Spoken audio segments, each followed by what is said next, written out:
What's up, everybody? Hey, all you minties. Okay. Hey, all you minties. We're going to start it off. We are. Who are we? Amanda? Oh, I'm sorry. I thought you were going to answer James.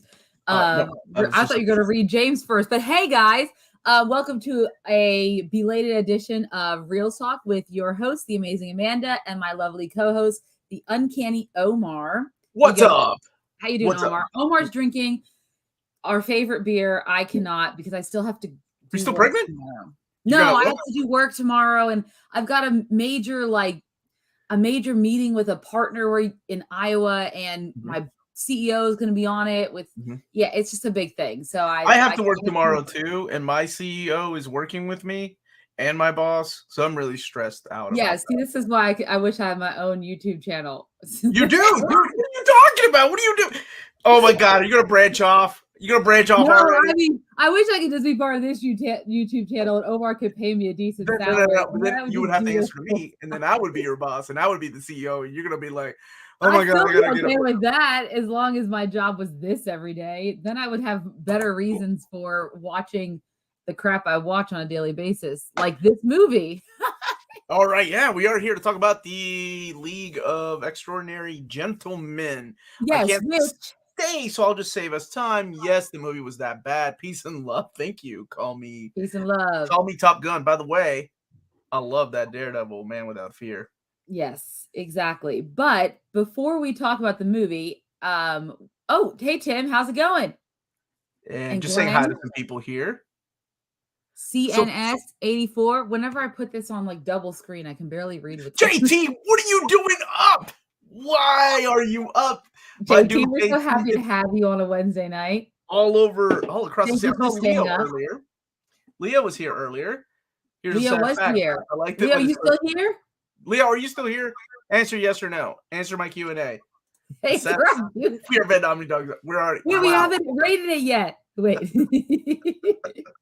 It's 1:30 a.m. here, and I have to work in the morning, but I love you more than Chris Claremont and Don Rosa. Wow. You love him more than you love them, or you love him more than they love him?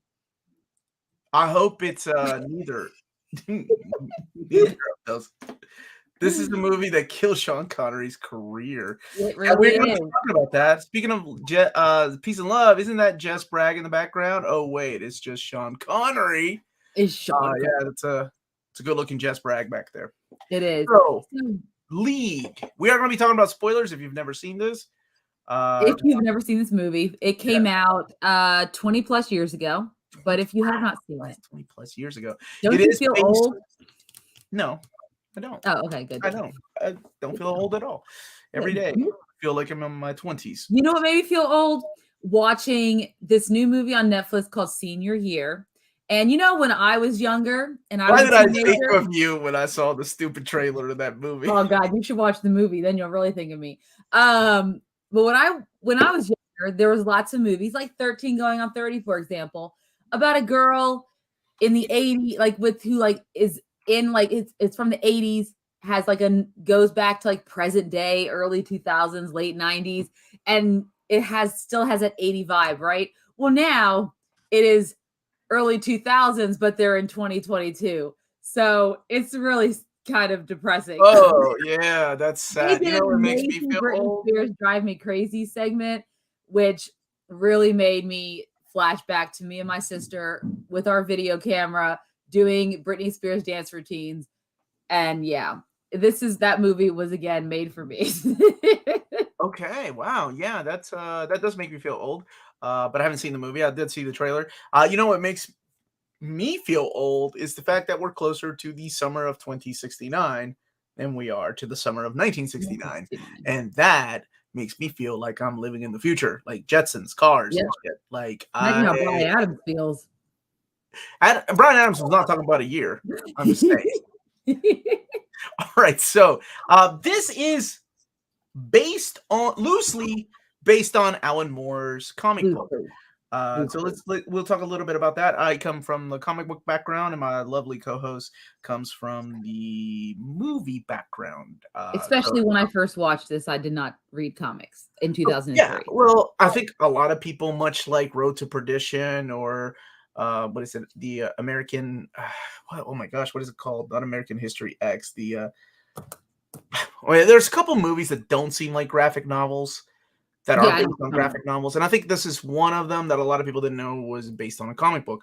And I say loosely based on because the studio took some liberties with the changes that they made to the story, and we are going to be talking about that as we talk about the movie. So let's kick it off with the talk about not League but about. LXG. Gee.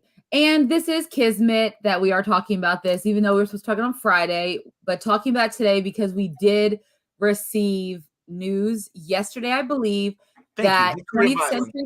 20th Century That's Fox will be rebooting League of Extraordinary Gentlemen. So no. we're gonna get another version of this movie, but updated.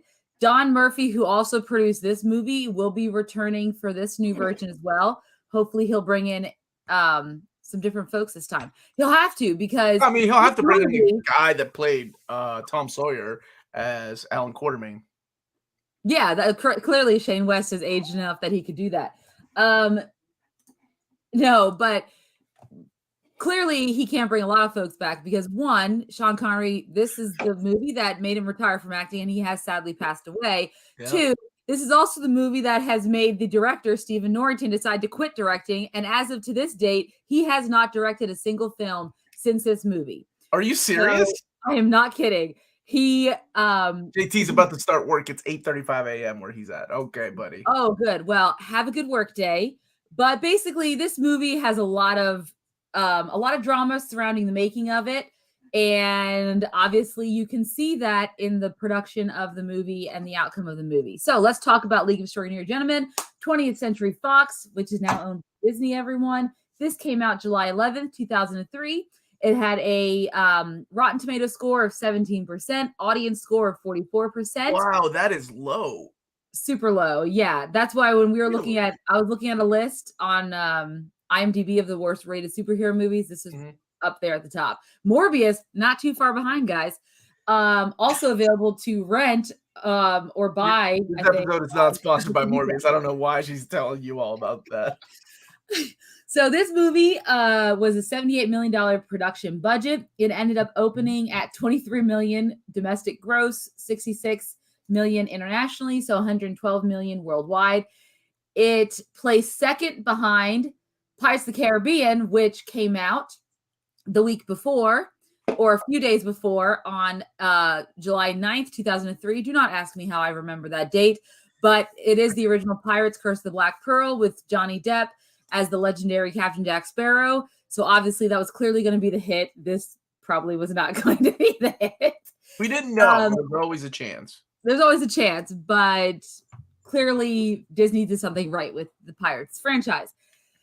It ended up grossing, or overall, I think it did not gross as much as what everyone thought it was going to gross. I think it was 179 million overall, so it did not do terribly well.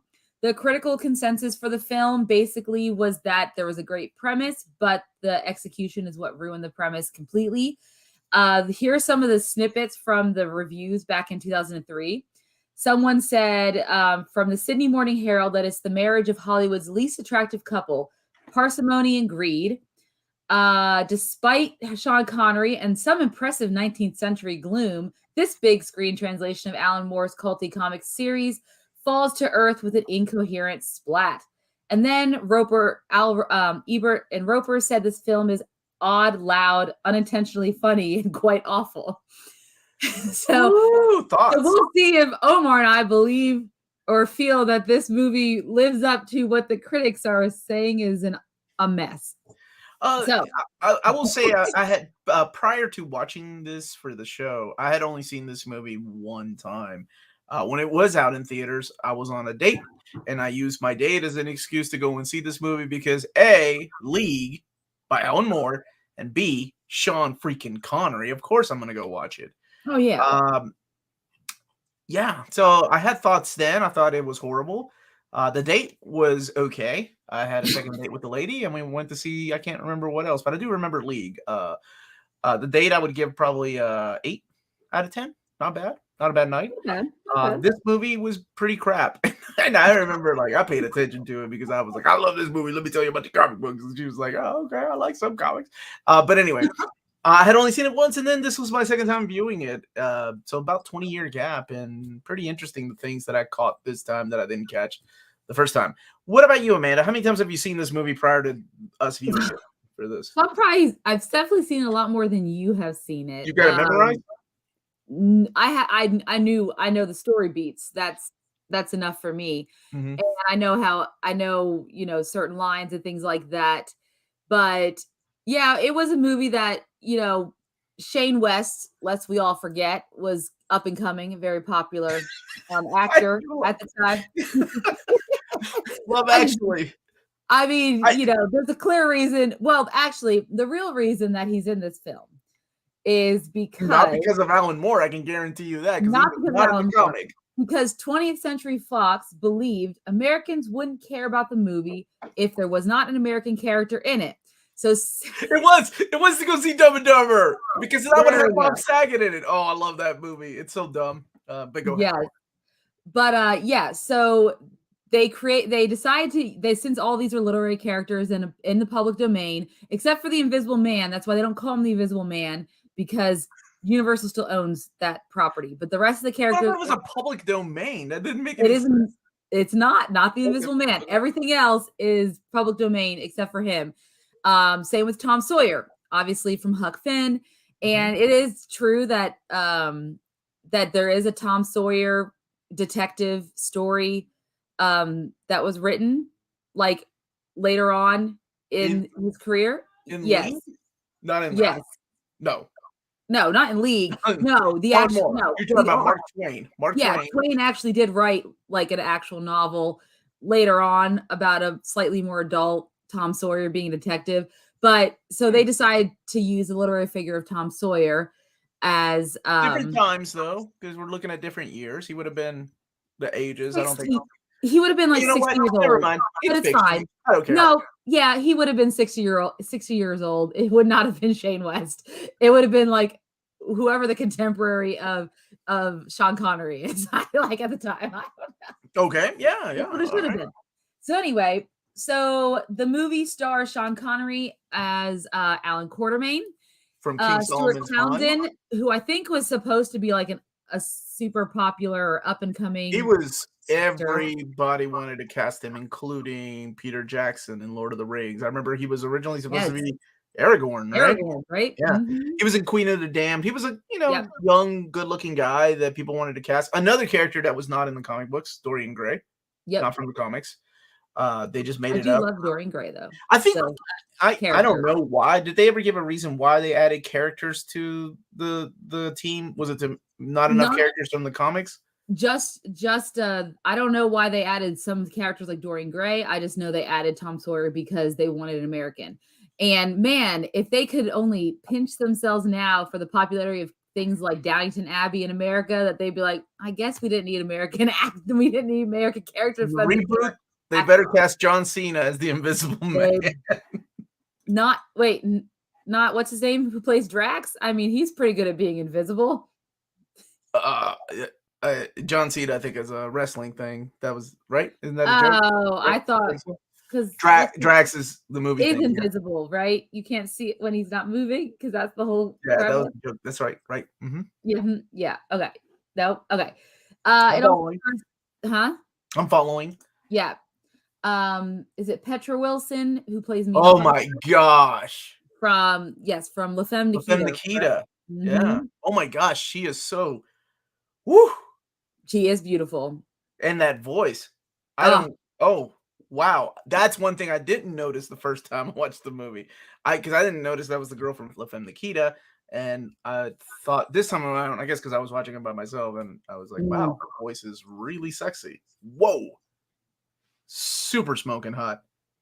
But okay, I'm sorry. Where were we? No, you're fine. Jason Fleming plays Jekyll and Hyde. You've seen him in stuff like X-Men First Class, Black Mirror, Last Kingdom, Stardust. Stardust, yeah. Yeah, Nasreen Ruddin Shah plays Captain Nemo. He's a very famous actor over in India. Tony Curran, who plays Rodney Skinner or the Invisible Man. He was also in X-Men First Class. Apparently, a lot of these guys were in X-Men. Doctor Who, and he's most famous for being Vincent Van Gogh in Doctor Who. It's hard to see when he's invisible. Hard to see when he's got that white on for some reason that doesn't go away when it rains. Yeah, interesting, right? Yeah, and then of course the incomparable Shane West, we all know, has done many things like A Walk to Remember. You love that gift, like you're using it again. That's how much you love that. Yeah, I don't know if I have any other gifts of him in A Walk to Remember, but that movie made me cry so hard. Like I hate that I cried in that movie. Mandy Moore's a sweetheart. I think she's so cute in that movie. Yes, and then of course following up, M, or spoiler alert, James Moriarty. What? Who didn't see that coming? Played by Richard Roxburgh, famous as the villain in Moulin Rouge. He was in Catherine the Great, the miniseries, which I love, The Crown, and apparently he's going to be playing Elvis Presley's dad in the upcoming Elvis biopic. So there you go. A lot of talk. That's been he was in Van Helsing too. Right after this, he was not picking the. Back in 2003, he was not making some good choices on comic book movies. I mean, okay. All right. So the big thing about this, the screenplay is actually written by I need to talk about that. Writer. That I didn't know the first time. Yes, and that is one of my favorite writers who wrote what? Who wrote one of the greatest comic books of all time? James Robinson, Starman. That's right. James Robinson wrote the script. James Robinson, Starman, wrote the script to League. I didn't know that the first time I watched it when I made fun of it. Then I went into it going, oh, maybe it's not as bad as I remember. Let's give it a second watch and pay attention. Because this is Sir James Robinson. So, all right. Yes, go ahead, Amanda. Yeah, no. So you're right. He did write it. Now, keep in mind, the script went through serious plot changes. There were 20 drafts before completion, and some of the earlier drafts had it actually set in America because, again, they think we Americans can't handle an entire movie set overseas. We can't. Boy, how wrong they are. Give me American, no subtitles. Yeah, maybe it's because it's too close to 2001. I don't know, but still, clearly we have no issues with the year. Huh? The movie or the year? The movie came out so close to 2001. Well, I meant 2001, the movie. Yeah. You're talking about the year. Gotcha. Following. Well, no, because a lot of nationalism still hold over from what happened in 2001. So maybe that's why they thought Americans can't handle things overseas. No, he wrote it because he later I read about it afterwards. He wrote it. Yeah, he owned it because he said I shouldn't have made the changes that I made because I thought it would fit a movie better. And how did this happen?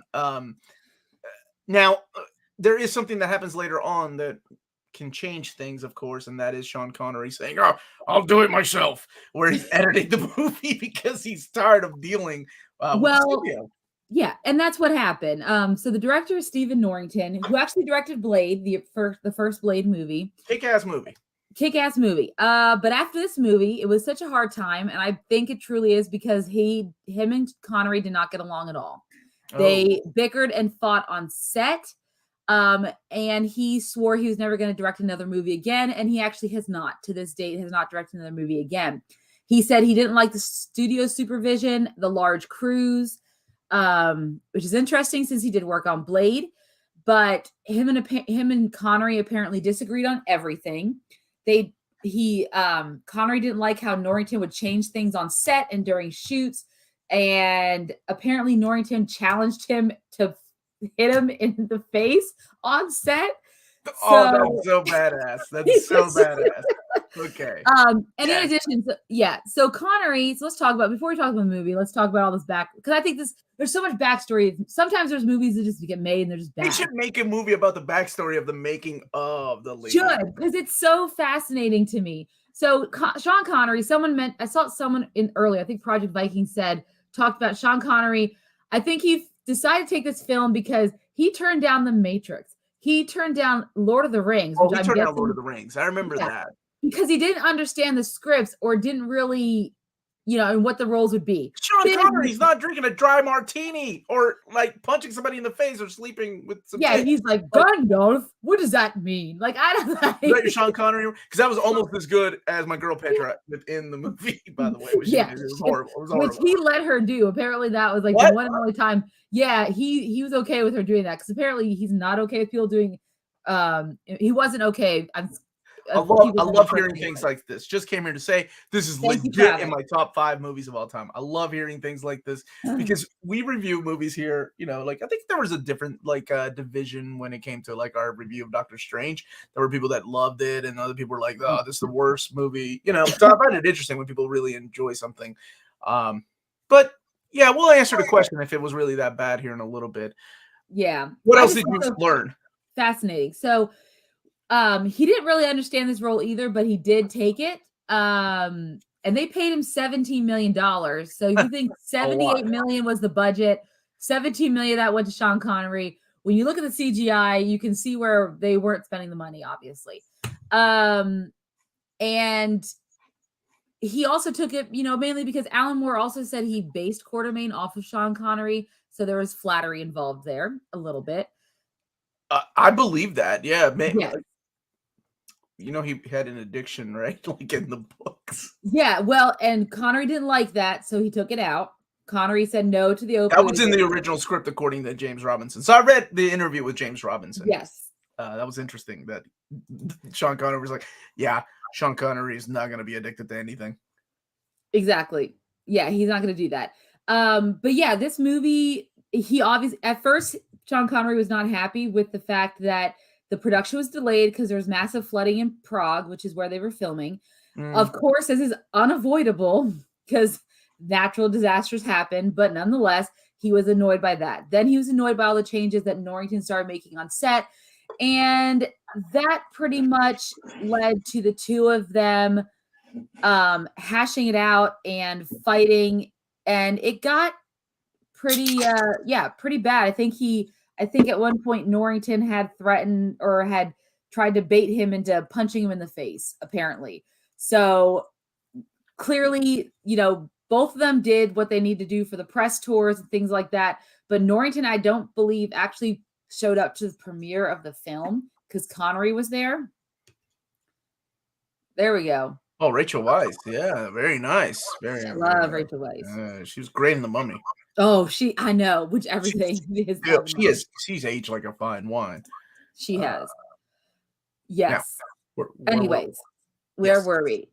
So, and another thing. So fun fact, the last time someone actually tried to, before Sean Connery passed away, the last time someone tried to get him to appear in a film was actually when Steven Spielberg pleaded with him to come back for the Kingdom of the Crystal Scroll. You know how much that would have helped that movie, The Crystal Scroll? I don't know. He probably thought to himself, well, the guy dodged that bullet. I made the right decision.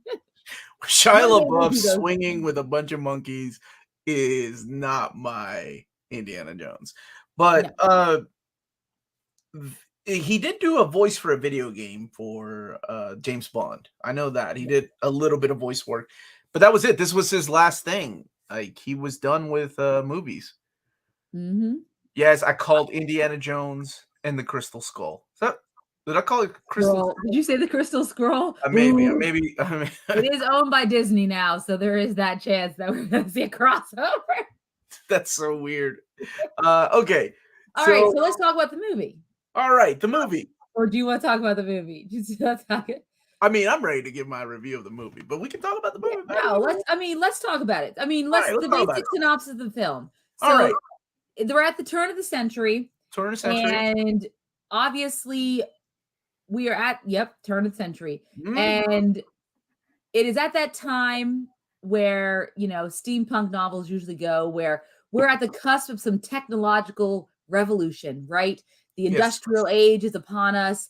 We're about to get tanks, automatic rifles, things that we never had to fight wars before. And so, of course, this affects the synopsis or the plot of our film. There is a massive tank that attacks the Bank of England, and there are German soldiers in the tank. So, of course, England blames Germany for this attack. And then a group of scientists in Germany who are making some airships are attacked, and the scientists are stolen. And of course, England is blamed for this attack. So now Europe's on the brink of war, and Her Majesty the Queen decides, which is Queen Victoria, decides to send her guy, who I forget his name, Sanderson Reed, decides to send Sanderson Reed to Kenya to go to a old-fashioned African lodge where Teddy Roosevelt's probably hanging out as well, to find a rifleman named Alan Quartermain. Yes, there is talk of famous for King Solomon's Mines, the 1985 movie. Apparently, there was a book. I love the 1985 King Solomon's Mines because it was a ripoff of Indiana Jones. I don't care. It was great. Hey, adventure flicks. Oh, yeah. It was all over the 80s. Always good. Romancing the Stone and the Nile. What the hell? Jewel of the Nile. Jewel of the Nile. Yes. Go ahead. Anyways, so of course he's, Sanderson Reed goes to ask Alan Quartermain for help, but Quartermain's pretty much retired and, is trying to stay away from anything having to do with the Queen, Her Majesty. Of course, we found out later it's because, his son had died tragically and he blames himself for this. And so he's kind of been hiding away. Well, of course, there are other people who are also looking for Alan Quartermain, and this results into a little scuffle where his friend Nigel, who impersonates him from time to time, is killed. And there's some great lines in this scene where Sanderson Reed tells him that Europe's on the brink of war, and of course he just kind of downplays it, and he's like, does that scare you? He's like, heavens, man, doesn't it you? There's some great lines in this film.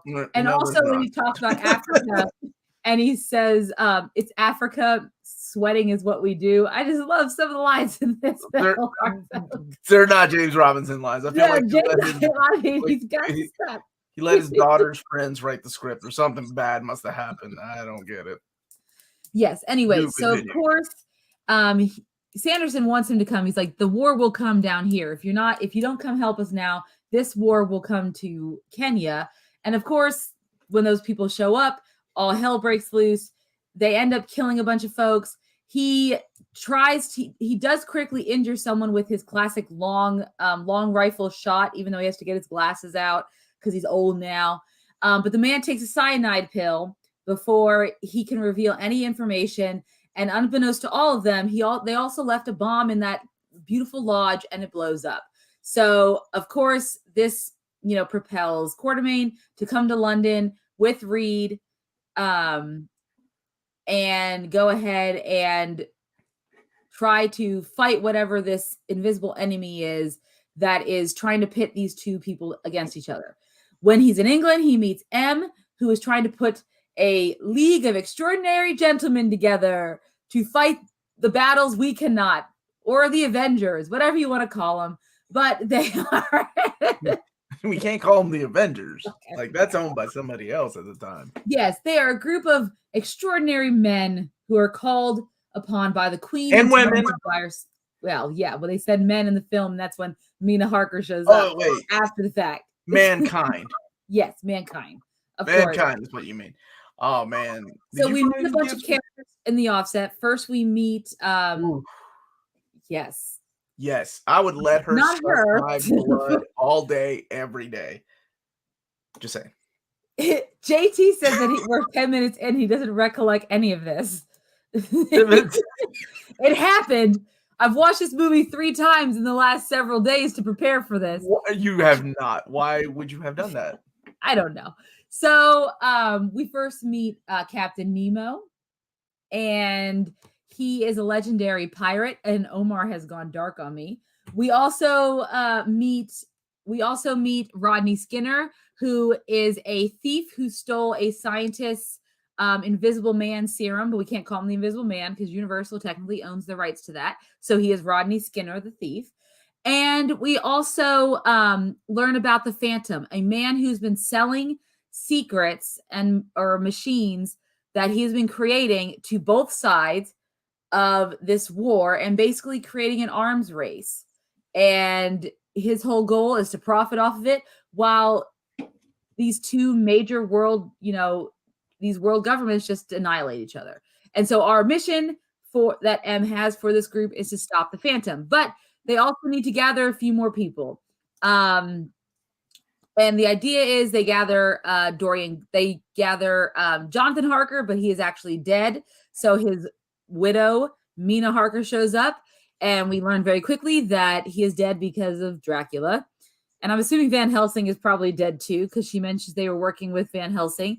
And she's the only one who made it out alive because she in turn turned into a vampire because of Dracula. We also meet a Dorian Gray. And the reason they brought Mina in the first place, no, don't give away the secret. Oh no, spoilers. What? They bring in Mina because don't bring him in yet. They bring Mina in because dang it, Amanda. There we go. There we go. They bring in Mina because she has a previous relationship with Dorian Gray, and they think that her womanly charms can seduce him into joining the League for some reason. We also learn what they have to do is they basically have to make it to this meeting of nations leaders in Venice, and they have to make it there to stop Phantom in his next attack, is basically what their job is. So as they're all meeting at Dorian Gray's home, the Phantom approaches or comes in with all of his guys and their automatic rifles, which they've never seen before. Well, Quartermain has. And a fight breaks out, but now a mysterious gentleman shows up, looking all American dapperish, and we learn that is Tom Sawyer. Yay. And basically, he's there. He briefly mentions going there pretty much to find the Phantom. And I think there's a deleted scene that we don't see where he talks about his former partner, which would have been Huck Finn, and him dying at the hands of the Phantom, and that's why he's made his way over to England. But we don't actually see that in the film itself. I had to learn about that through reading about the film and deleted scenes. So, is that a line? Mr. Gray will see you now? Probably. I don't remember sure that. Dorian Gray, very good. Yeah. It's a great right. Yeah. Not the I don't know, movie version. You may like it. Is there another movie? Watching it 3 times in a week would also have me pleading a technical error too for the review. Omar, you should watch Penny Dreadful. It's way better than this. It is way better. That suggestion. I've seen Penny Dreadful season 1. Yeah. Yeah, I love Penny Dreadful. It's a great show. Yeah. I love your names for some of these things here. Posing sexy with Quartermain. How am I supposed to know when to click on that? I don't know. Just make it up as you go along. So of course they end up taking an automobile. Oh my god. That delivery. That guy speaks so slow. You have a Captain Nemo gif? Where's Captain Nemo? There he is. There we go. He's fighting that Abomination. He's fighting Abomination. Right there. Nope. Oh, we gotta talk about the She-Hulk trailer. All right. This is anyways, so they go to find another one of the people they want to make part of their crew, and that is Dr. Jekyll and Mr. Hyde. That's your 50 Shades of Grey. I haven't read that or seen that movie. I did see it, which is really hot, and I heard it's the same plot as The Secretary. So if you've not seen The Secretary is a better film. Yeah. It's got Maggie Gyllenhaal. And James Spader. Like super sexy Ultron James Spader too. Like before he became Ultron or became the guy from The Office. Anyways, so they go and find Dr. Jekyll. Then once they have Dr. Jekyll and they're on the submarine, Captain Nemo's submarine, that is, of course, very advanced and very steampunky. The automobile is very advanced. Well, everything's very advanced. And no one apparently in England bats an eye at seeing an automobile just driving through, especially one as flashy as that one. I just love that it's a new invention, and my dude, like Huckleberry Finn, Tom Sawyer, is driving it like Fast and the Furious. He's like, I got this. I want this fast. Alan Quartermain's like, I can't drive this thing, and he's like, oh yeah, that's right, I can. What? Yeah, well, I guess they, he must have been. Are you wearing a Vox Machina shirt? I am. Wow, look at that. Yeah, I'm sorry, guys. I thought I came prepared. I don't have a Nautilus gift. No, he could go get one while I'm talking. Oh, there's options. Are you getting snooty with me? Yes. But of course, so we get on the submarine And there, Hope I'm spelling obviously this right. the reason and purpose for Mina being in the film is to be a sexual object for all the men, apparently, except for Quartermain, who's a misogynist and believes women are bad luck. They shouldn't be on the mission, and was not a real super fan of her being there. But of course, we have Shane West's character, Tom Sawyer, has a crush on her, and of course, Sean Connery tells him she's out of your league. You're also a vampire that's going to kill you, so why would you want to be with her anyways? He had to throw the word league in there. She's out of your league. And then, of course, we have Dr. Jekyll, who also has a crush on her. But, of course, Mr. Hyde's like, she doesn't want you. At least she looked at me. Yeah, and he does the Moon Knight thing where he talks to himself in the mirror because that's how you talk to yourself that's inside yourself. Good thing that Muhammad Diab used the same thing in Moon Knight, where they used the mirrors. That's what they did in the submarine. You only saw him talking to Hyde. And I was thinking of like Gollum, like when he's talking to himself. Well, and Gollum too. Yeah, because it's very much more Gollum-like. But they still use the mirror trope there. Anyway, so of course, wait, do we have Mr. Hyde? Here we go. Yeah, there we go. Yeah, they're fighting each other. And that's the exact scene I'm talking about, where he's telling him, she looked at me. Yep. And it's somebody, whoa, how much of this did you get? Did somebody say knotless? I got your knotless, babe. Look at that big old. That's a pretty badass. I did have a knotless. Yeah. I got it. You told me to go get it. I didn't tell you to go get it. All right. Looks like a big old blade. That's pretty badass, honestly. The design on that. Cool. It is. Yes. Do we have the automobile, though? No, I don't have the automobile. I'll be back. Keep going. So when they're on the Nautilus, you were frozen. No, you're fine. I just was I remember where I was going to. So when they're on the Nautilus, they start to realize, like Dr. Jekyll realizes that some of his serum is missing, and then Nemo realizes someone's been messing with the ship.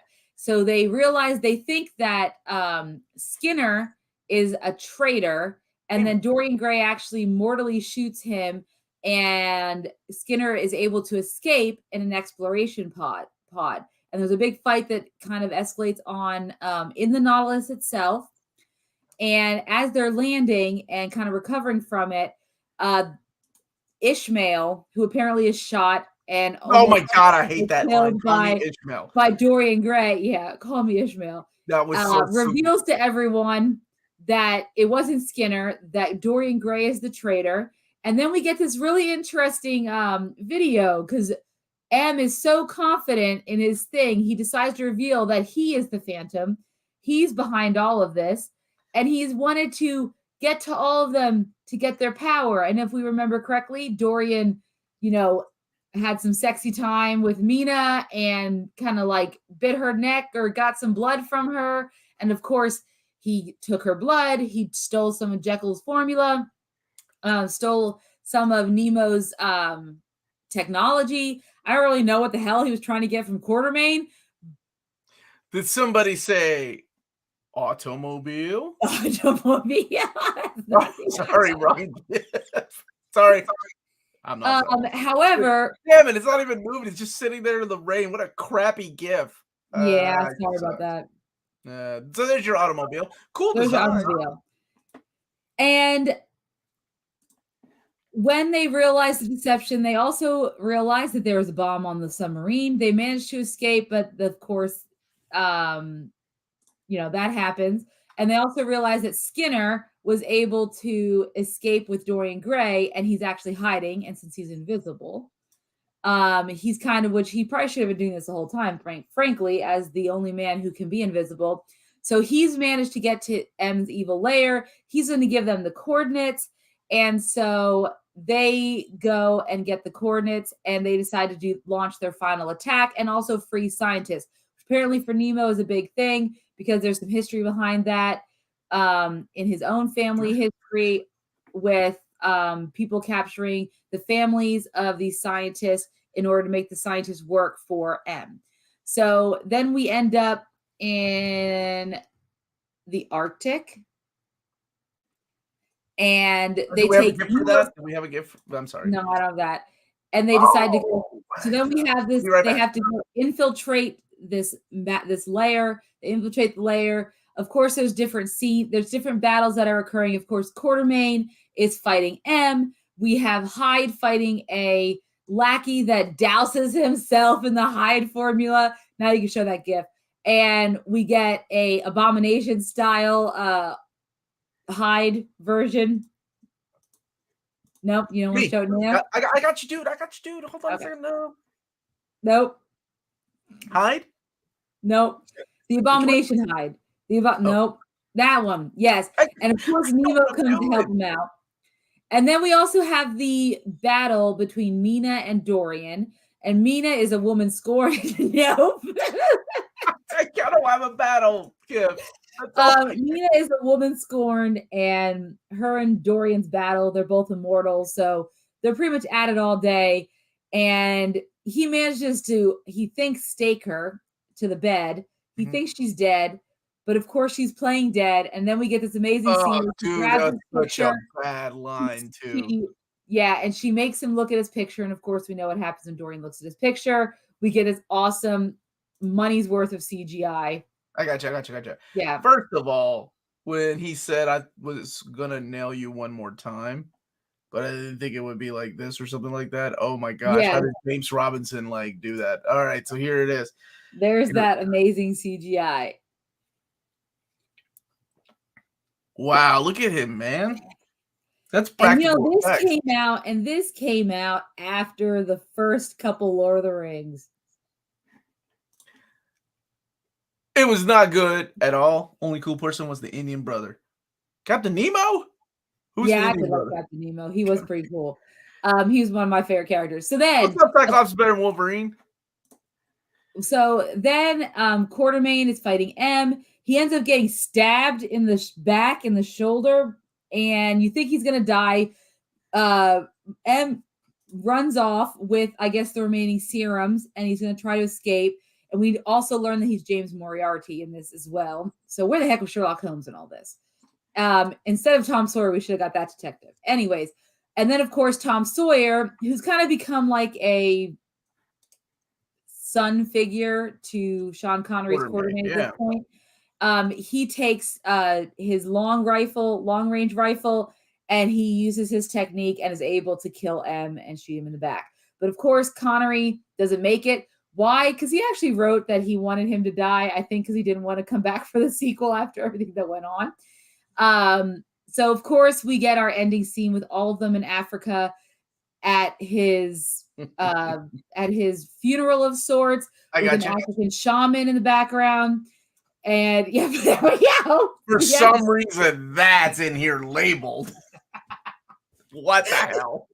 Because if I didn't have to resize you make it so hard with all these gift names. Because and all when you have to resize it, it's just a lot of effort. Anyway,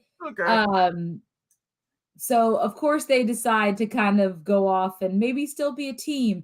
And then you have the shaman. And remember earlier in the film, Connery, Quartermain said that a shaman once told him that Africa would never let him die. And then Dorian makes the comment, well, you're not in Africa anymore.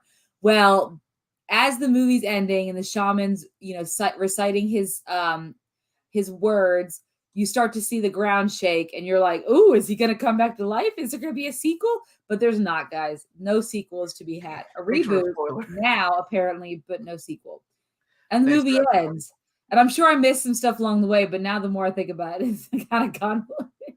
It's all over the place. So, Omar. Yes.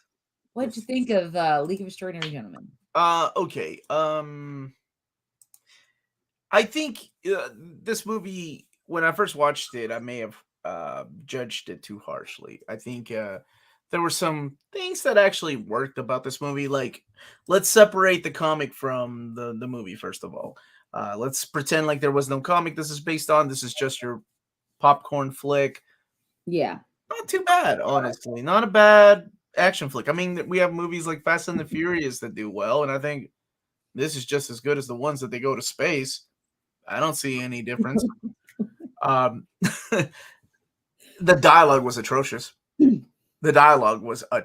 Like, it was, there's a difference in like, oh, that's actually funny because it's so bad. But just, it was so bad that it was bad.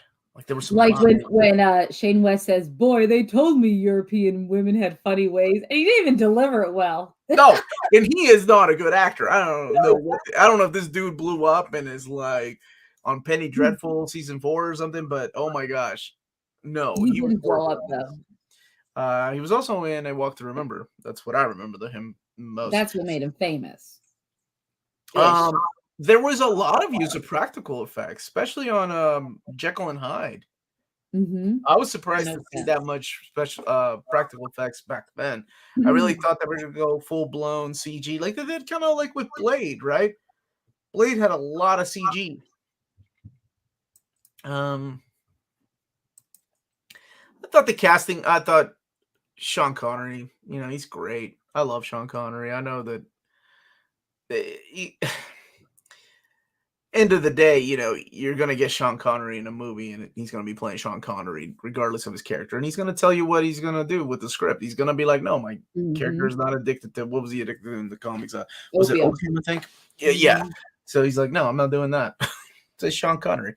Uh, I, I thought she was amazing. Petra, what was her name? Petra. Wilson. Um, yeah, Petra Wilson. My goodness, she was great. She's gorgeous. She's super hot. I was trying to find the gif where she's sucking blood because I thought that was like one of the hottest things in the movie, which Yeah. I'm assuming that's what they used it for. Let's see. Nautilus guy, Captain Nemo. Guy was Yep. great. I thought he was. Liked him. He talked really slow. His deliveries of his lines were really slow.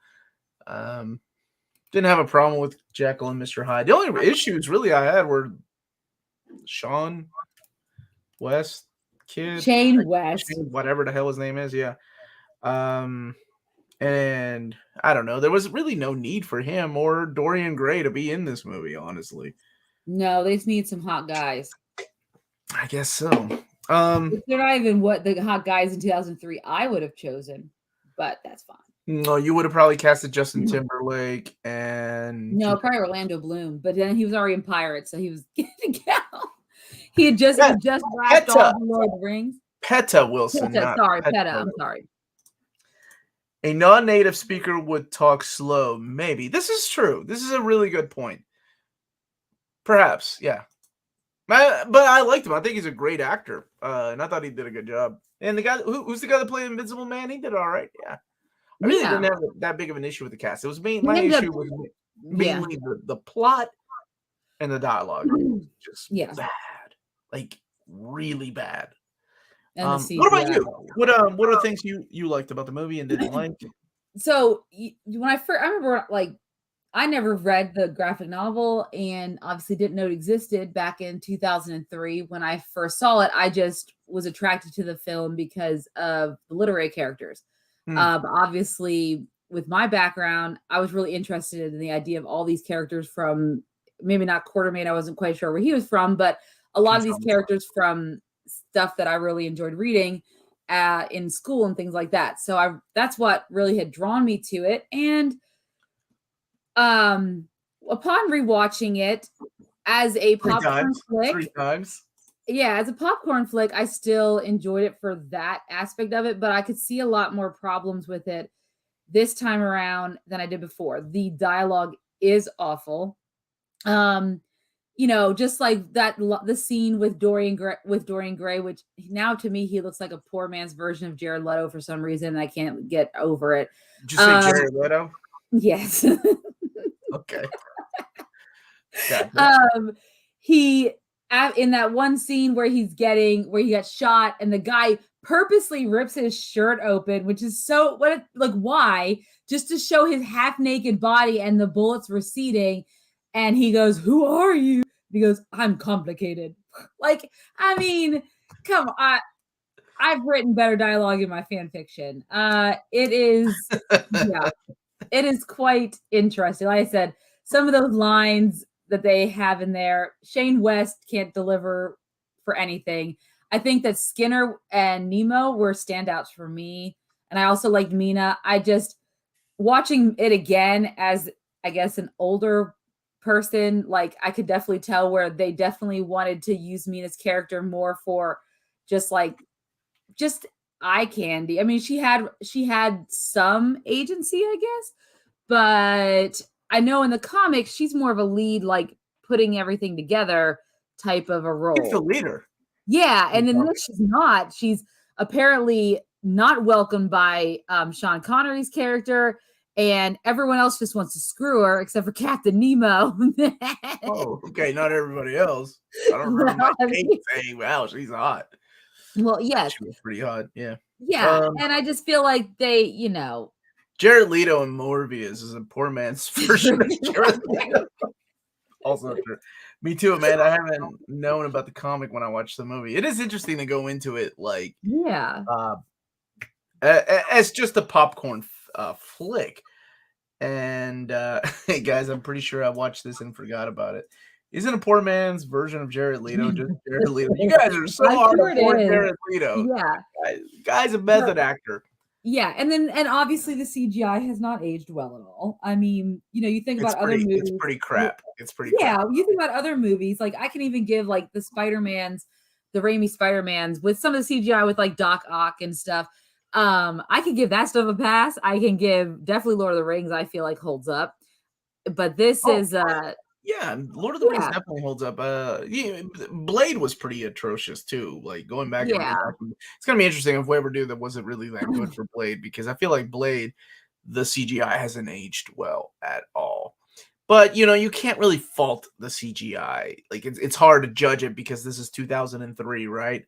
Yeah, So exactly. So so it it's is what like it we is. can't like I can't hold like I mean But when you I did enjoy the practical effects on Mr. Hyde, though, even though he looks yes. stupid, like, So half that the time. well, I don't know why they didn't try to use that with more of the stuff. Like I was thinking about when, in Indiana Jones Last Crusade, when the guy like kind of melts with the when it The Lost Raiders of the Lost Ark. Later Dark Arc, right. So when that happens, I was like, well, can't they use like some of those special effects That's like that's Dorian Gray? that's Like, still creepy as hell, yeah, the yeah, claymation exactly. that they used in that, yeah. Mhm. They could, but I mean, think about it, when's the last time somebody used any kind of claymation in a movie, That's true. They right? probably Like, wouldn't. no, it's everything is computers. Is there even a claymation studio left outside of, like, whenever they Leica? were doing test shots for some of the early CGI in Jurassic Park. No. CG came in and took the business. I mean, they're done. Close Yeah, shop. exactly.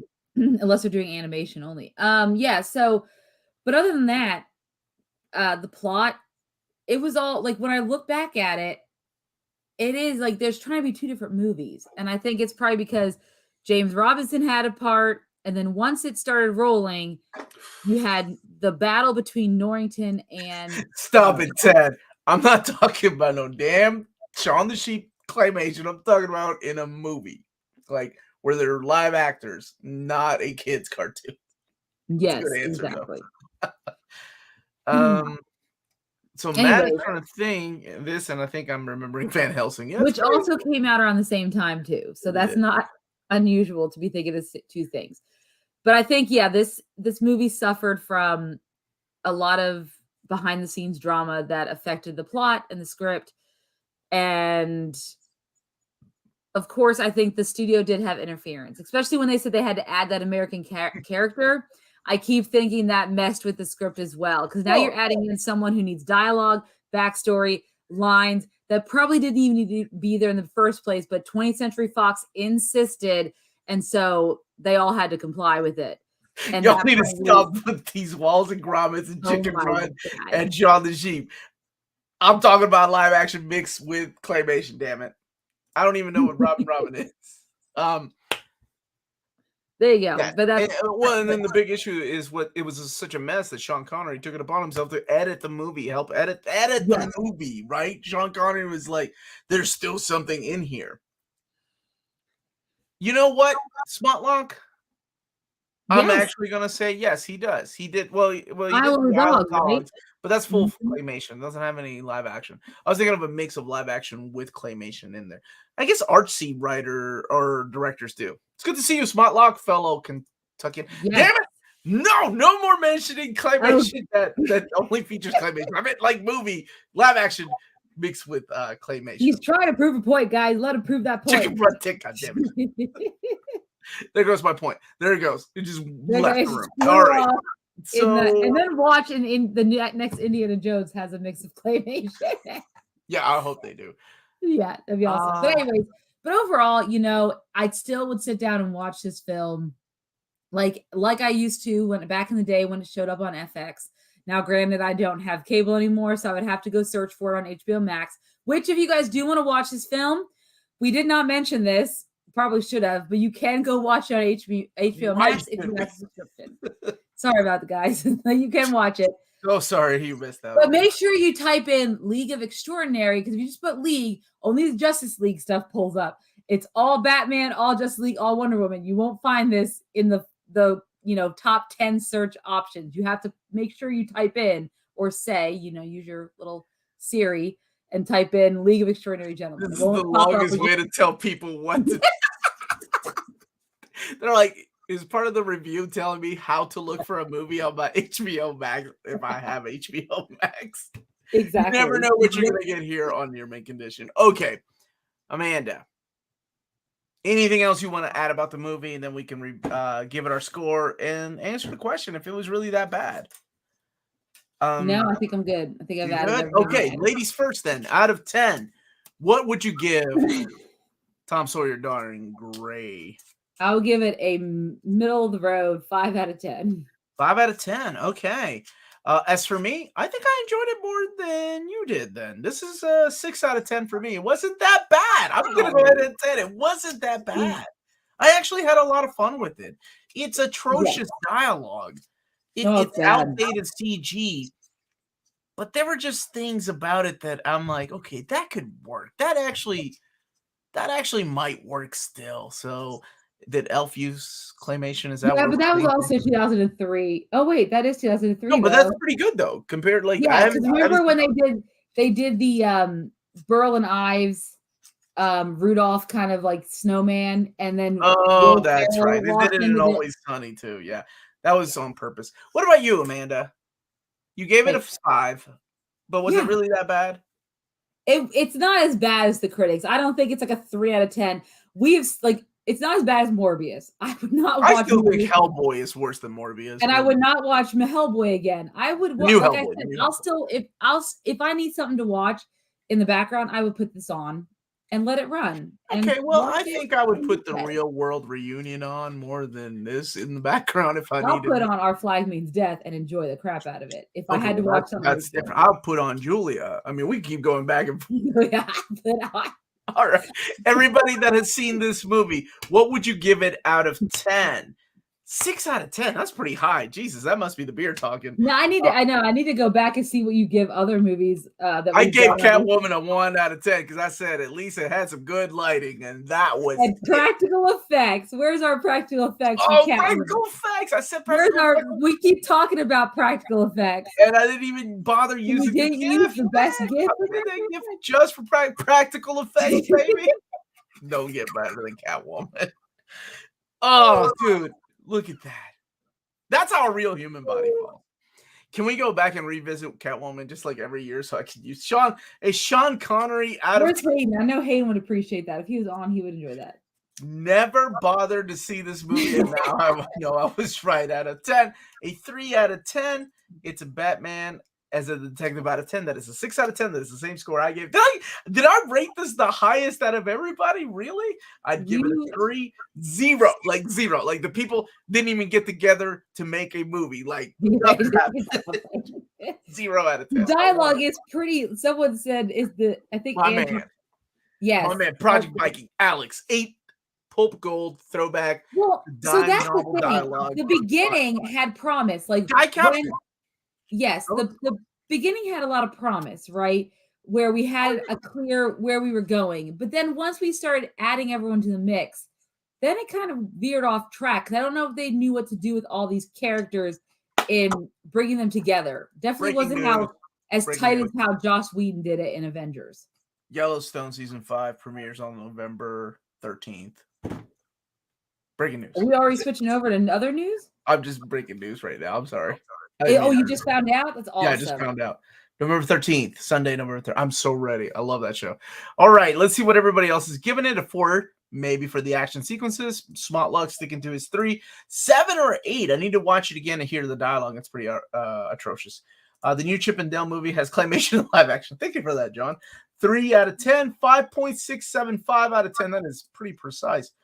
7 out of 10 when I first watched the movie, but now 4 out of 19. 4 out of 19. Someone do the math. What's that percentage? Amanda, I need you to do that. What's up, Abby? How are you doing? It's India and it's 7 o'clock in the morning. Well, good morning to you. 7 out of 10.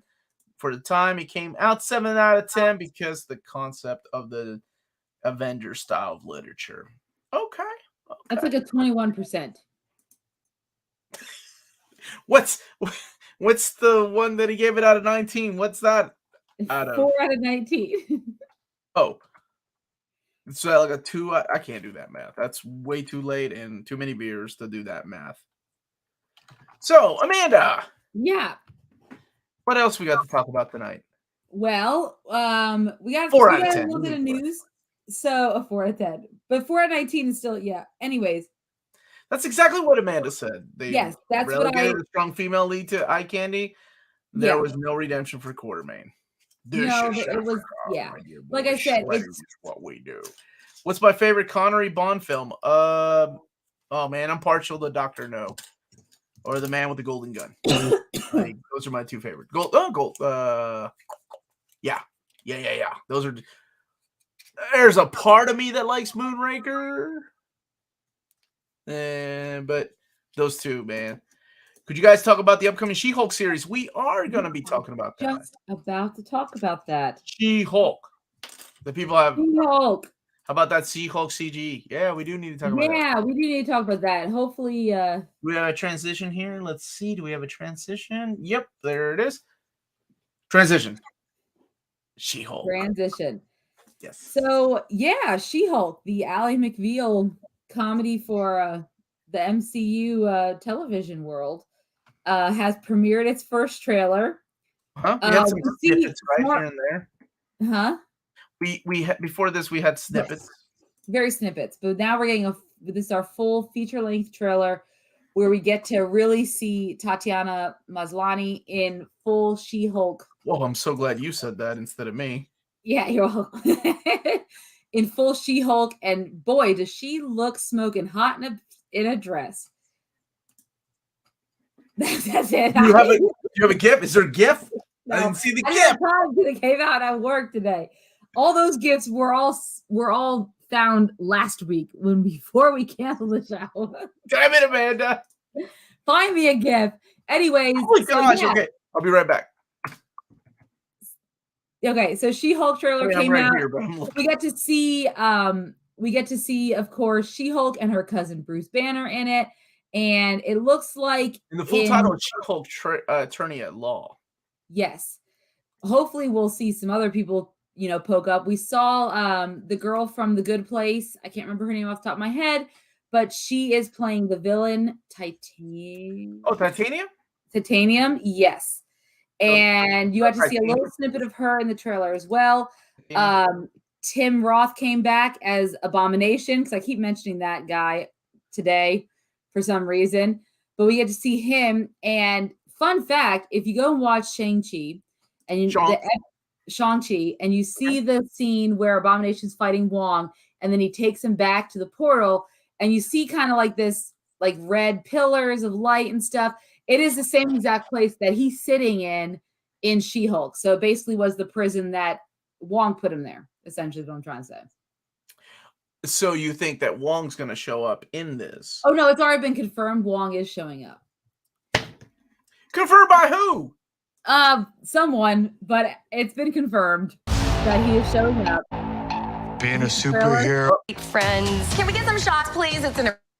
There we go. So yes, this is She-Hulk, the trailer, right here. Yes, and so they tagged her to kind of spearhead their new superhero law firm, is from what we gather in the trailers, and we also get to see her interact with her cousin Bruce Banner, and it looks like so. In the comics, she gets her. How does she get her power in the comics? So she's shot because she's part of this trial, and She's shot by the opposing gang, and her cousin Bruce is like just coming to visit her to let her know all about being the Hulk. And he's like, "Oh no, I gotta act, but I can't let the law catch me, so I'm gonna give her a quick blood transfusion." And he leaves, and she becomes the She-Hulk, and that is the origin of the Savage She-Hulk. So I think they're gonna take a different route here. Yeah, it looks like there's a car crash in this one. I saw in And yeah, there's like right there, and she looks like she is wearing in that part right there. I'm sorry, let me back up. The Savage She-Hulk outfit, which is the white outfit that she tears into. Of course, this is all taken out of it's not in chronological order the way the trailers are shown, but right there it looks like she's wearing the white outfit that she wore in the very beginning of Savage She-Hulk. Thank you, Omar, for making me waste all my money on Omnis. It's what I do.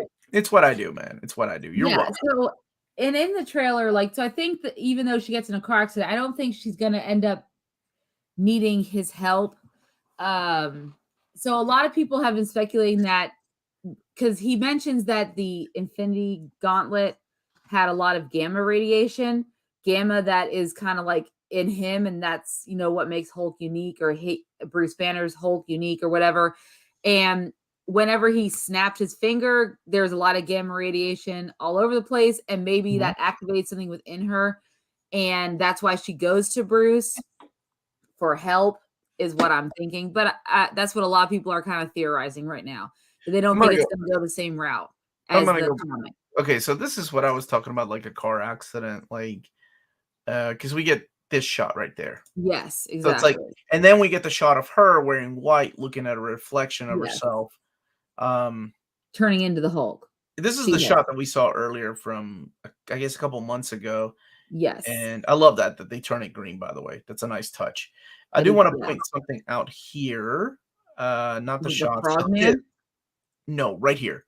When she is talking to Annihilation, right there. It's such a fast clip, but right there. That is the same kind of chamber that they used to store the Hulk in Avengers, right? The movie. That's right. Mm-hmm. Yeah, it looks like the same kind of thing to contain him in. And you're saying that if Wong is supposed to appear in this, and he's going to take him to be in Shang-Chi, correct?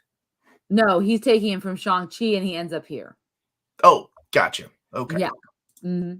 So that's the tie to Shang-Chi. Yes, that's the tie. And so he will. He's going to show up in this film, along with Jamila Jamil is who's playing Titanium, and we only saw just a little bit of her, and she's towards the end here after Frogman with Froggy.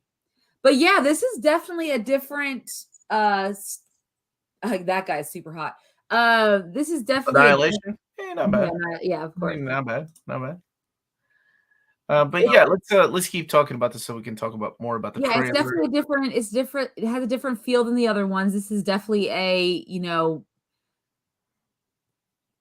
I guess you'd say a cable comedy kind of feel for it. Like I said, Ally McBeal style. There's definitely a lot more sexual overtones in this trailer alone than in any Marvel property we've seen, minus the eternal sex scene. Because this girl is not shy about swiping right on every man that she looks at and taking that dude to bed. So there's definitely well, I mean, that is the character of She-Hulk, and I'm glad snoo. Yes. Futurama. I do like the fact that she grows, quite a bit. Yes, thank God for that. Yeah, I was wondering with how they're gonna do it. But the CGI is weird in it, right? Oh, I'm not a fan of the CGI. It looks okay, first of all, there's Frogman. Oh, Frogman! Like you blink and you miss it. There's Titania. And there's Titania. Yeah. Who is the lady that's playing her? Jamila Jamil. She played that snooty girl in A Good Place. That eventually, of course, turns over a new leaf. But okay, so she's not like a wrestler or anything. No, she is not. Yeah. So the biggest thing I saw with the trailer is the CGI looks really off. Yeah, right. Like her face when her hair, the face, and they still have enough time to clean it up before the premiere. I hope they Yes, do. I Uh, hope they do too. because by now, Is that guy CGI'd? I think that guy is green screened. But yeah, I mean, I'm hopeful for it. I'm glad that she's getting a TV show and not a movie because I think this works better as a TV show. And this is the type of TV show that I do want to see Easter eggs and cameos in. So They're I working don't on want to Easter eggs already. well, I don't want to see any more reveals from trailers about who's going to show No. up in this. Um, and I hope they take it the route of the comic book, making it silly, where she looks at the screen, breaking the fourth wall, and making it multi-dimensional, meaning that she can hold trials from different dimensions. So anything goes. So I think I'm hopeful for the show. There was a line in here that I thought was pretty interesting, though. What does she say?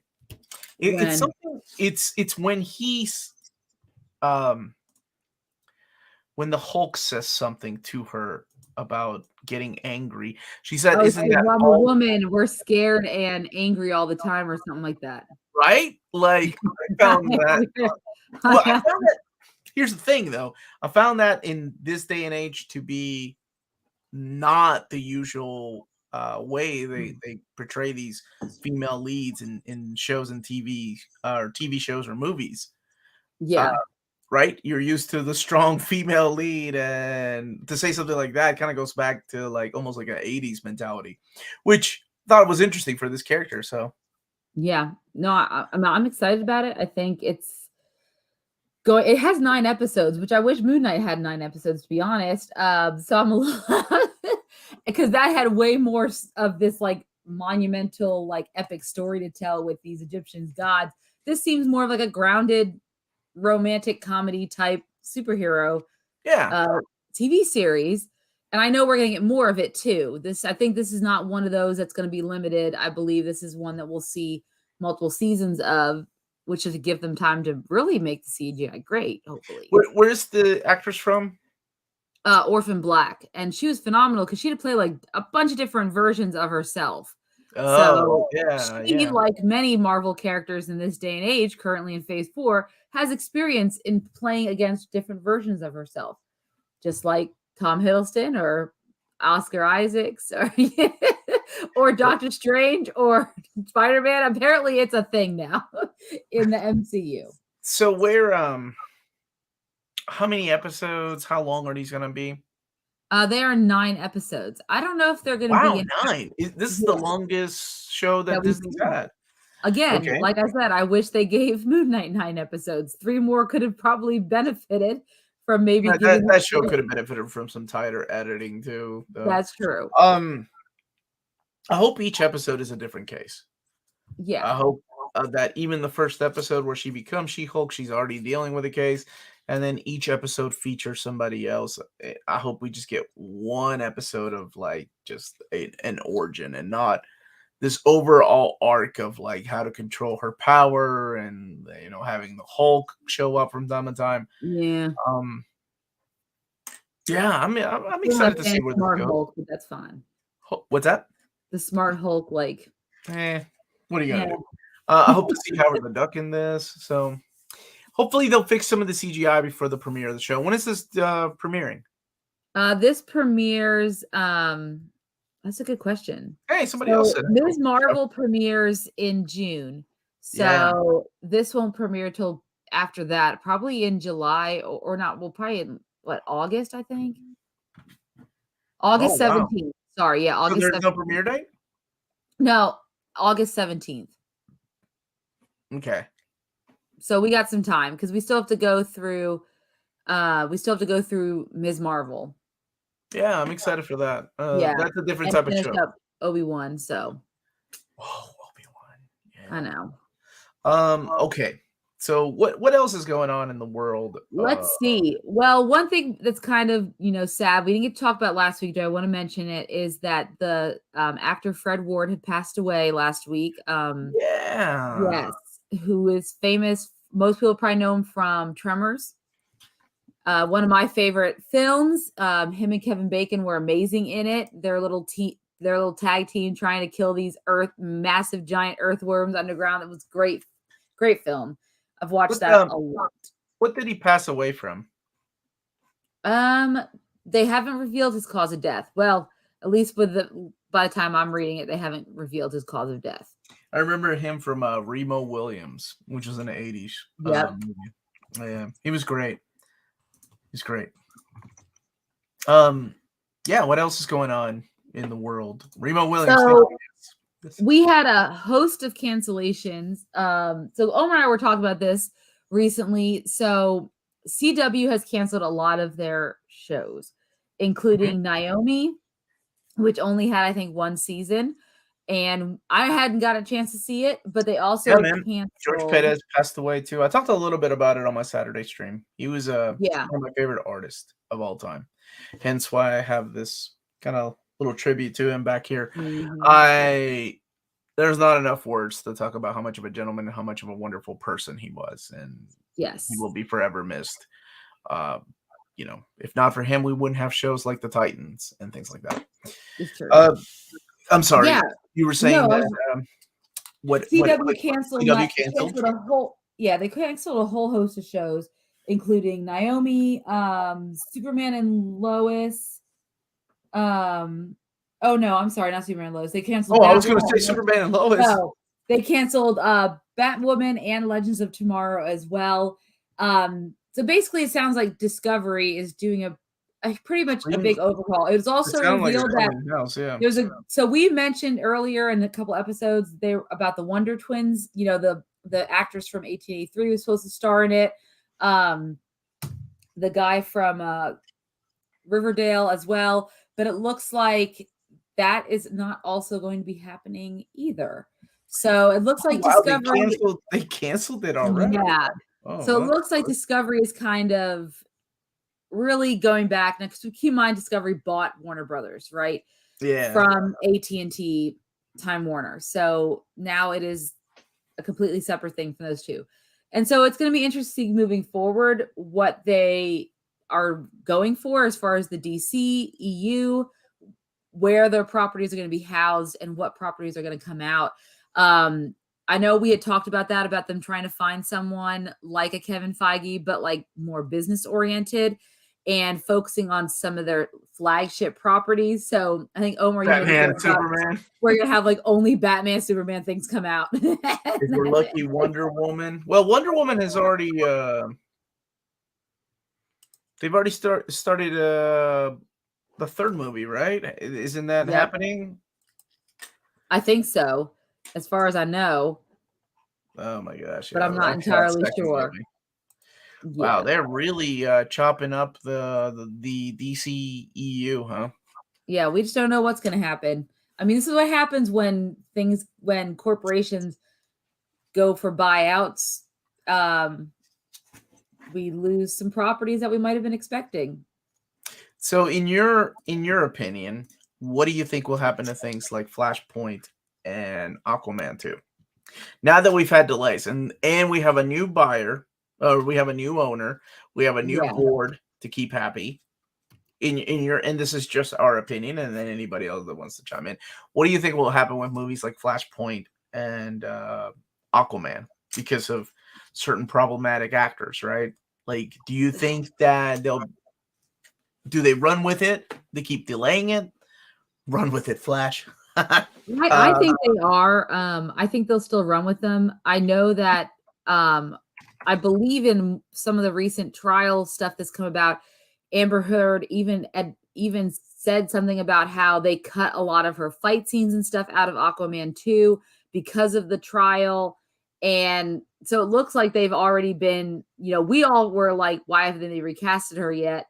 But I think that instead of going through a whole recast, because they can probably just, after this, just get rid of her character if they wanted to, or recast her afterwards, just cut her scenes dramatically down, is what it sounds like they are doing, just from her accusations on the stand. They've decided to cut her down. So I think Aquaman will still move forward. They probably won't have her promote it or anything like that. They will probably let her out of whatever contractual obligations she has for that. I don't know. The Flashpoint thing is they put a lot of money into And I these know they're two different trials, or I'm sorry, they're two different things going things on. going on, but they have to. I mean, I don't know what Discovery would want to do. They can't. They have to try to make a profit of it. They don't want to just cut their losses, right? They've already spent so much money on Production I mean, delays and things like that. it's ready. That movie is ready. Same as Aquaman. Yeah. Aquaman 2 is ready to be shown in theaters. Oh my gosh. Talk about a string of I don't know, bad luck, right? I mean, this is a company that, people always will and you can't help it, but you will always compare it to Marvel. This movie was as successful as the crappiest Marvel movie, or people are always going to be doing that, and it's hard to be that. So you got to rise above it all and keep on trucking, and then this crap happens. Yes. So what do you do? Exactly. So yeah, I was just curious what your opinion would be with like how the studio would handle something like Ezra Miller. Keep postponing it until he comes out, keep him out of trouble. I mean, the Ezra Miller stuff is weird as it is, but at this point, it's just weird as it is. I mean, he's just making crypto art. I mean, it would be weird if they were if they had already like signed them up for more movies, right? Like if they had signed Ezra up for a lot more movies, and what's written in in their contract, like, oh my gosh, yeah, it's kind of a mess. And wait, what do you? And this could happen anywhere. It just happened to happen to them. And I mean, it could happen to any Marvel actor too. I mean, Tom Holland could be accused of a bunch of things. God bless. Yeah, And he could let's see. Never There's happened. still BS happening with Miller. I think WB is pushing. See if they but then it's one of those things. Like, how long do you push it back? Movie's done. Yeah. We need to get our money back. Like if you're sitting on a board of directors and you're like, "Where's the money?" Like this movie's done. We've spent so much money on it. How do we get our money back? Right? Like, wow. And I know Project Vikings mentioned New Mutants. And of course, that not only suffered from a buyout with Disney, but also a pandemic, right? So a double, right? Because that was supposed to come out, pandemic hit, and Disney's buying out Fox at the same time. All that's happening. So they pushed it out because they had to. I mean, at that point, Fox was ready to cut their losses because they were selling anyway, and the pandemic hit, so they had to push back until this is something that I always mention. This is Kel saying more people's jobs are on the line with Flash than Ezra's alone. So I say they put the thing out, let the rest of the crew and cast get. That's the thing. It's like you have all these people, the makeup artists, the people that are working on After Effects. They brought legendary Michael Keaton back for that film, and that scene is would alone be you cannot not put this out in theaters. So I'm wondering if they'll do something like kill these characters off screen and carry on the legacy of Flash with a new Flash or whatever they end up doing. Film some post-credit scene that. But Hayden, wouldn't you? If they do dump it in HBO, then that's not getting their money's worth, right? No, they're not going to make any money off of it. Millions of dollars on something. They're gonna. That's a Netflix move, right? Let's spend millions. Which we'll talk about that in a second. Yeah, we need to talk about that because that's some crap too. Oh, I watched Morbius the other night. I liked it. I'm so happy for you. That's good. I'm glad you liked it. Yeah, we did not. All right, Amanda. What's next on the? Okay, so before we get because we need to talk about Netflix. I think that because Omar and I have been having lots of conversations about that. But Hulu did cancel MODOK, so I watched maybe a few episodes of that show. Did you watch it at all? MODOK, the animated MODOK series. I did not. So they canceled it. I'm not surprised. It's again, they can't be separating the Marvel properties. They need to all put it all on Disney Plus or don't put it all. Like I know we have Hulu, but we can't separate it. It probably would have gotten more traction if they just put it on Disney Plus, but since they wanted to make it mature, they didn't. But now that we have mature content on there and we have these new rating systems in place, that's where you should just, if it's going to be Marvel, put it on Disney Plus. And let's leave it at that. But Netflix. So we talked about this a few episodes ago about Netflix. Their board of directors were suing them because basically their shareholders were suing them because they lied to them about how much profit they were going to make. they significantly downplayed how many subscribers they were going to gain and end up losing way more than they thought they were going to lose. Of course, Netflix is blaming this on all of us. They're blaming it on users for password sharing, and they're not getting the revenues they're seeing. So the news came today. Hey, Lionheart, what's going on? What's up, buddy? Oh, I haven't checked out the Prey trailer yet. That's the Predator Yes. series or movie, right? The 5th one? Yes, Oh correct. my God, that Mhm. Predator. Right, go ahead. Yes. And so they are now laying off 150 employees across the company. This is all happening in the United States. A lot of these, they're coming either from executive, some are coming from the animation division. They're actually eliminating 70 in the animation division, which I find to be tragic because some of the Netflix original animation is some of my daughter's favorite, some of my favorite stuff to watch on there.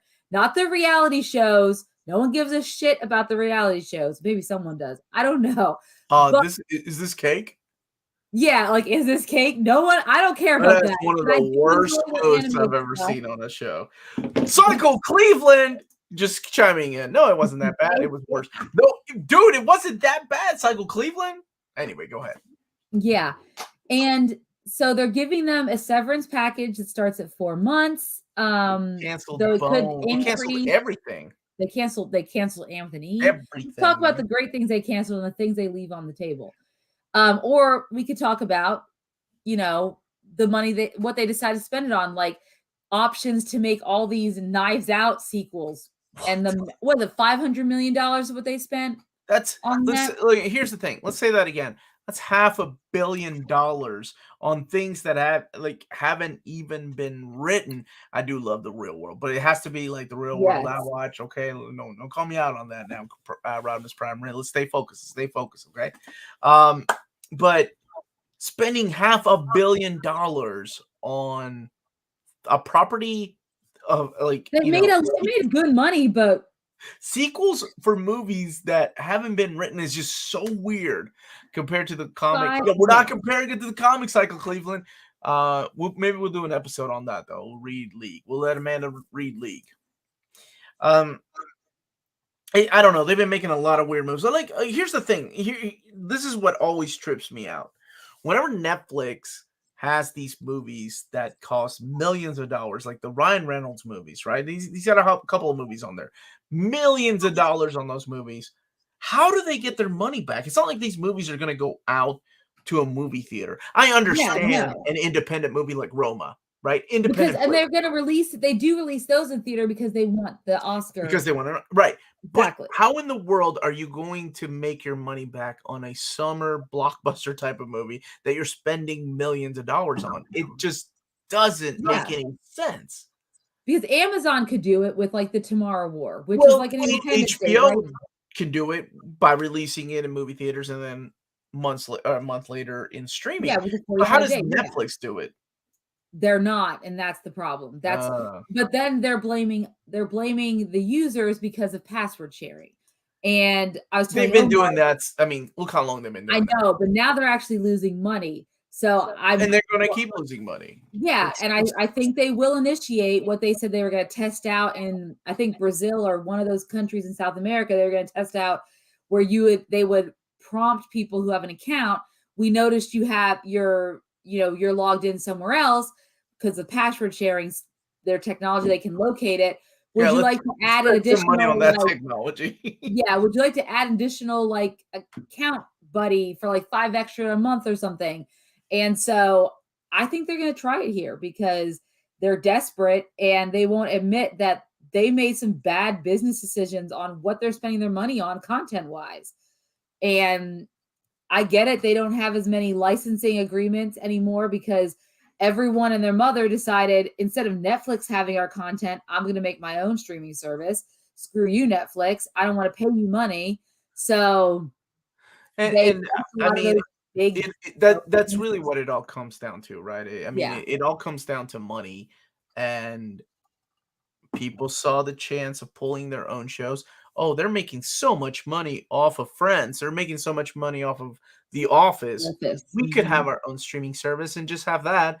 And on top of that, make our own content like they're doing. And Yep. I mean, in a way, it They're kind of already been. people lost a lot. Um, Thanks for Scotty the super G chat. spent $500 million on Omnis.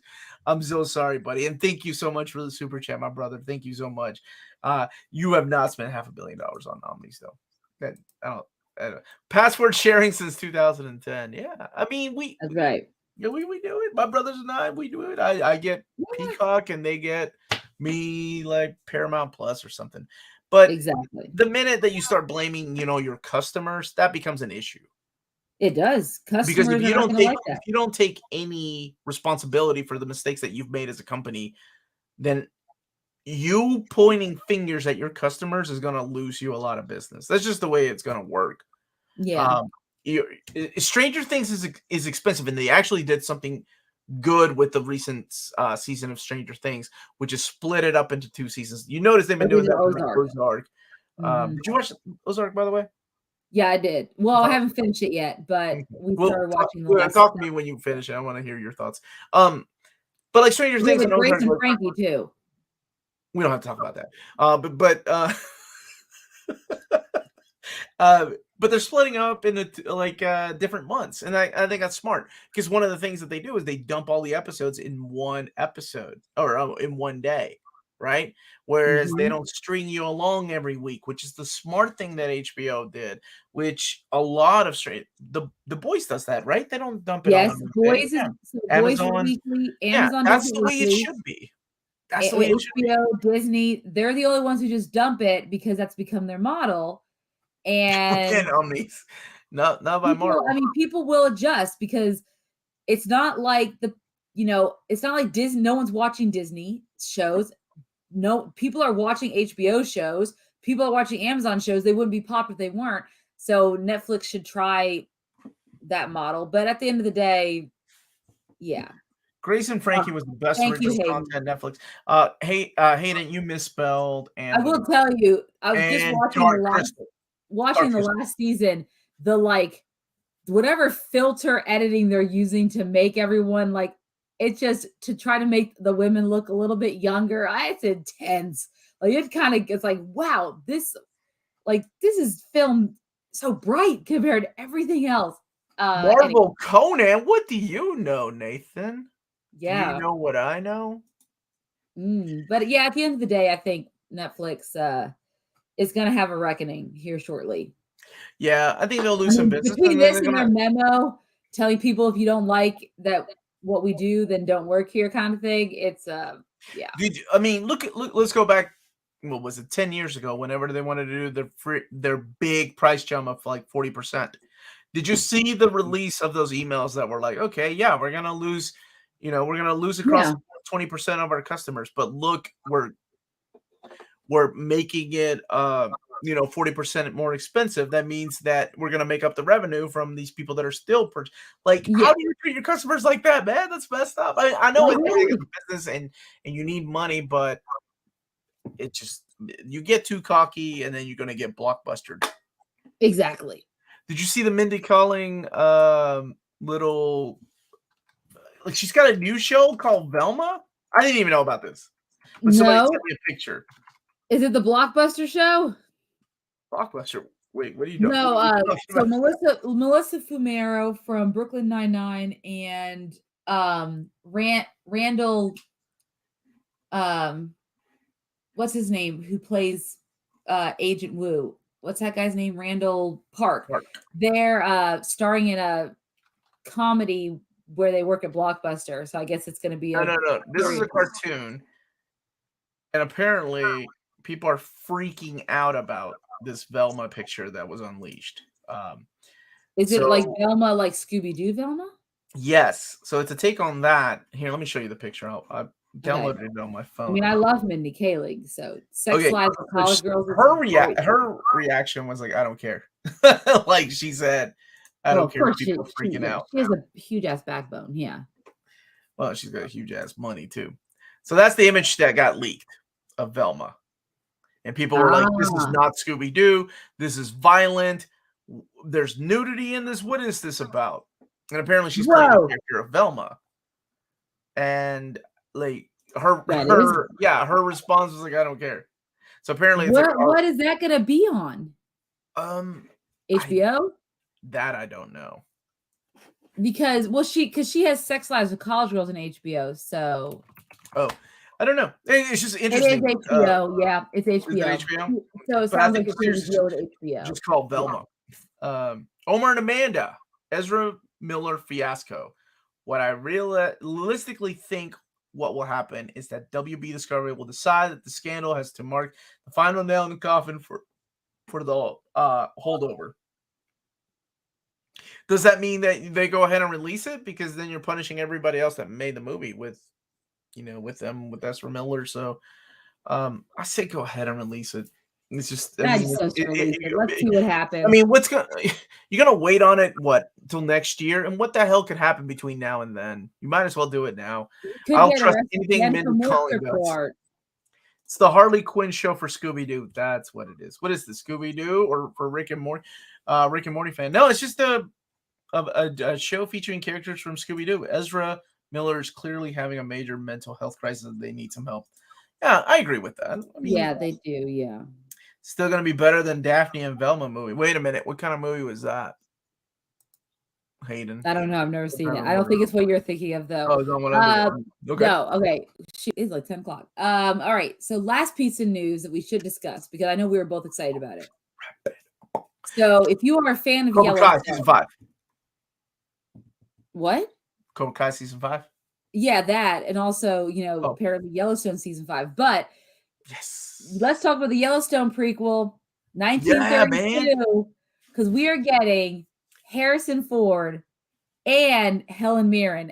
Wow. What a combination. I actually am really happy that Harrison Ford is going to be in a Yellowstone property now, or, because I think he really should be in one.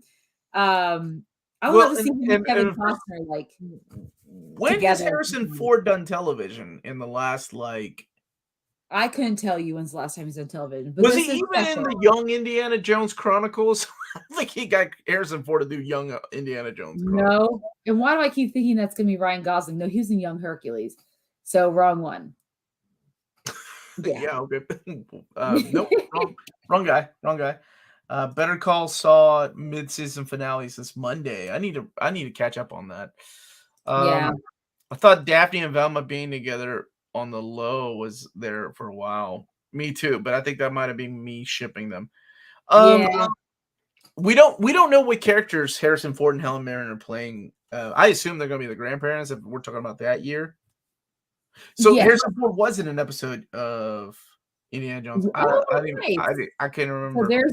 I don't know if he's bookending episode. Thank you. That's what it was. Helen Mirren should be the new Flash, is what the woke nation said. Ford has done SNL, I think. Yeah, but I meant TV shows. Yeah, actually doing a TV show. That's great. Yeah, but I'm really excited. So basically, the premise of the story is going to introduce a new family, explore the early 20th century during pandemics, a historic drought, the end of Prohibition, and the Great Depression all plagued the Mountain West and the Duttons who call it home. So this is going to be an intense season, and I can't think of two better actors to be a part of that than Helen Mirren and Harrison Ford. Harrison Ford will probably end up, killing off his character at the end, which that would make sense because he's killing off all of them. Spoilers. It took place back when? 32. It's probably going to happen in Indiana Jones 5 as well, but you shut up. Killed off Han Solo. Oh, right? Dude, spoilers. Oh, sorry. Hey, and don't forget next week. Oh, let's talk about next week. Let's talk about next week. Next week, we're going to do 2 episodes. So we would like to do on Wednesday. So obviously, if you all know, Obi-Wan premieres on Friday, May 27th with 2 episodes. Very exciting. So what we want to do is on Wednesday, we want to do a Was It Really That Bad of the prequel Star Wars movies. So we're talking episode 1, 2, or 3. Exactly. What's and we'll make it a poll so you all can vote. I'm assuming the worst rated one is 2. Attack of the Clones. I would assume I so. assume that's the worst. Only because of the sand line. Oh my god. We're gonna we'll put a poll so you can pick which one you want us to do. Was it really that bad for? And then obviously Friday we'll be doing a review of the first 2 episodes of Obi-Wan. Oh yeah, I'm excited for that. So there will be no episode this Friday night. No, because I am going on a mini vacation. Yes, she's going on Yes. a mini vacation, and I'll be here. And I can't do an episode without Amanda. So Stranger Things Volume 4, Volume 1 comes out May It 27th. does, but we're gonna do a review of Obi-Wan. The worst rated one is the one with more Jar Jar. There's no way that episode 1 is rated lower than episode 2, right? Like, just no way. Sad. Cool. Episode 1 at least had It's Darth everywhere. Maul. Yeah, you know, Anakin's not wrong about sand, by the way. It is coarse, and it does get everywhere. It's look at Leo's quoting it. I hate sand. And when I go on my mini vacation, I will experience it and remind myself why I hate sand. And think of Anakin Skywalker. Oh my gosh. Sidebar, George Lucas gave Mel Brooks the go-ahead for Lone Star and Spaceballs if he didn't dress like Han Solo. So Mel had him dress like Indiana Jones. Oh, I never caught that, but yeah, you're right. Except he doesn't wear a hat, right? Mm-hmm. I don't think it's a terrible movie. I'm just curious to hear what you guys think. We actually rated it earlier, Lethal Lucha TV. Yes, we did. Anything else, Amanda? I think that's everything. That is everything, everybody. Thank you so much for joining us, and I'm going to let Amanda wrap up this and tell us when you'll see us again. All right. Thank you guys so much for watching. Don't forget to hit that like and subscribe button. And remember to follow us on all of our social media channels at @NearMintCon. Remember to check out Spreadshop for some cool near mint condition merchandise. And also join us over on Patreon and support us for $1 a month or more.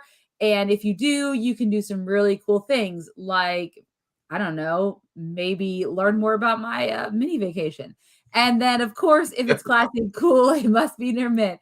Have a good evening, good journey, everyone. And like I said, we'll see you guys next Wednesday, probably at 8 o'clock Eastern Standard Time. And then next Friday. And next Friday to do a big old Star Wars rump around. Is that what they call it? Is that like an orgy? What the hell is a rump around? Bye, everybody.